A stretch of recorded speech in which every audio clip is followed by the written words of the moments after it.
서울의 스트레이트요. 제가 스트레이트는 진짜 막 주변 사람들 다음날 머리 감으면 다 풀렸거든요. 저는 뭐가 다른 거예요? This is a scene from Love Untangled on Netflix. High school, cute, lighthearted rom-com. Highly recommend. But for me particularly, and my husband, it was very nostalgic. The movie's set in 1998. That's our era. We got married then in 1998. And we dated in the 90s. So everything that they were doing, making those crane eggs and putting them in the jars and declaring their love to the boy they liked or the girl they liked, we did that too. And we made cranes, like the actual birds, which I still know how to make, and put them in glass jars and gave it to one another. Side note, my husband got like several of those jars from girls. He showed them to me, I remember, at his house. I think when we were engaged. He's like, yeah, these are from girls that liked me. And I was like, okay. But we did that back then. Same thing. So I thought that was cute to see because I'm like, hey, we did that. But you know what I really related to was Pak Seri and her hair, the angst surrounding her hair. Love Untangled has many different meanings, literally with her hair, but also love, untangling the love, and love for herself, love for the guy, figuring out what love looks like for her, untangling a love story. There's so much meaning to that. But let's talk about the hair. She just wanted straight hair because she's in Korea and everybody around her had straight hair. Well, I am a Korean American and was raised in the States where most people around me, as I was the lone Asian a lot, had curly hair, wavy hair, textured hair, where mine was pin straight. Today, it's layered. This is my original hair color, proud to say. It is straight, and I appreciate it now because I don't have to really brush it.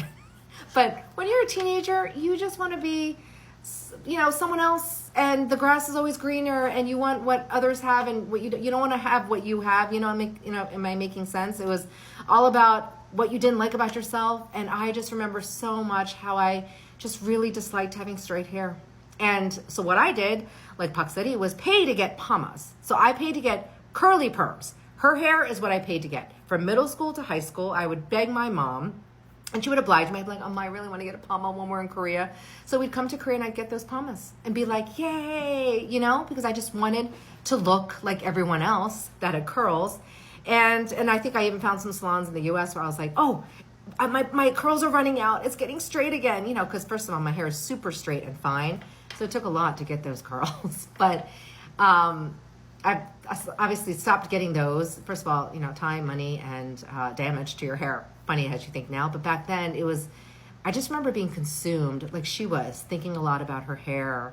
And even, she said at one point blaming her dad with the kopsumori. So curly hair isn't very common at all in Korea. In fact, we'll actually point it out even today going, oh my gosh, you have naturally curly hair? Wow. Because it's unusual.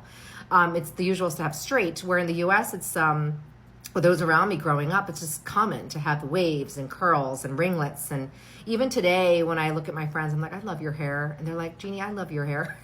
So we all still love what others have. But in some sense now, I've come to appreciate it, and I'll accept those compliments. Now I hear things like, Jeannie, I really love the fact that, your hair is so great. You don't have to, you're so lucky. You don't have to brush it. Or it's so fine and smooth and it feels great. And now I actually say, well, thank you so much. I've come a long way and I've come to appreciate it. And I love hearing that same response from friends or others when I'm like, I love your curly hair. And I mean it when I say it because I still look at it and admire it.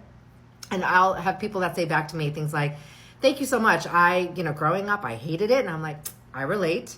But then they're like, I've come to accept it. And actually, I really do appreciate it now. I don't have to do much to it. I don't have to style it. When you have straight hair, it's actually worse. I had to actually kind of poof out my hair to have some body, because it was like this, like pin straight, And so even now, there's some angst with my hair going, okay, I own a curling iron and one of those, air wrap things to curl. I don't use any straightener, never have. Right? So when I have friends who are like, I don't have a curling iron, I stay away from that. I have a hair straightener. So just sharing with you a lot of what came up for me as I watched this movie. Nostalgia, emotionally, it feels good. It can be a fond memory. Most of the time when it's nostalgic, it's fondness and you're wistful. And especially, reliving youth, even people watching this movie and you're close to that age, you relate to the age group, right? So I feel like this movie is very relatable in all different aspects. But for me, it was mostly the hair. Me wanting it curly, her wanting it straight. Highly recommend Love Untangled.